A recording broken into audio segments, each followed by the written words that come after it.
Todd, I want to focus in on a question that we get quite a bit as people call us or they submit something through email, through our online submission. And this is a scenario typically that's teed up where mom or dad or somebody in the family died and they didn't have a will. And we call that they died intestate. And the family's learning that this estate's going to have to go through probate. There's a house or some bank accounts or something that's going to require probate. And let's just take a hypothetical that there's 3 kids involved, 3 surviving kids, there's not a surviving spouse, and there's no question they have to go through probate, but the question becomes who's going to be the executor of the estate. So how's that issue resolved? So it's interesting because there's 2 questions, right, when there's not a will. One is who's going to be in charge, and the other is who's going to inherit, right? Yeah. And ultimately, we have a statute in Arizona that lists kind of a priority of who is entitled to serve as the executor. We call it the personal representative of the estate. And those 2 questions are actually related. So in Arizona, if there's not a will, then the heirs are going to be at some point listed in that list of priority, and they're probably going to be the highest on the list. So if there's 3 kids, they all have equal priority. They have equal priority. Executor. But you know as well as I do, when we have 3 kids, there's generally one that is the favorite. Yeah, there's one that's usually the favorite.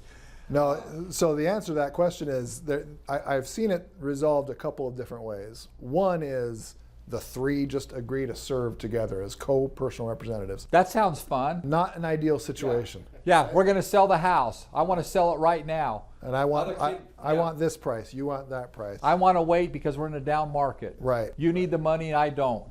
So that is an alternative, but it's probably not ideal. Another alternative is there's one that just makes more practical sense and all 3 agree.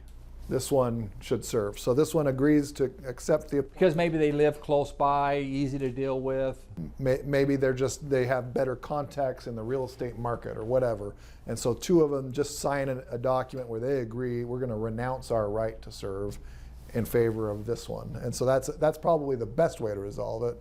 The worst way to resolve it ultimately is going to be litigation, because none of them can agree about anybody, so they sue each other, and it ends up in court. Yeah, we end up spending thousands of dollars just arguing over who's going to be at the end of the day, the court doesn't want to hear that. What's the court probably going to do if this ends up being litigated? You're going to end up with an independent professional fiduciary. The court's not going to take sides. Right. They're not going to say, "Well, I knew you were the favorite, so we're going to put you in," or "I knew you were the black sheep. No way it's going to be you." They're going to say, "Guys, somebody independent." Right. And what's the options of getting somebody independent? What are our options there? Well, typically in Arizona, we have licensed fiduciaries that are licensed by the state of Arizona, several dozen of them. And so it could be anywhere from a firm that's the size of a bank that's got licensed fiduciaries that kind of do the work for them, all the way down to small businesses that are no bigger than a small law firm, with 1 or 2 licensed fiduciaries. And there's going to be levels of size and levels of experience of these different. And they're basically like a paralegal. You pay them an hourly rate, but they're professional, they're independent, they don't have a dog in the hunt. Who controls this executor? That's a big deal. And this priority, that's a big deal. And I like your advice, if there's 3 kids and there's not a surviving spouse, let's just get everybody to agree on somebody independent. Let's don't have that fight. And usually when we get that call, that's what our answer is.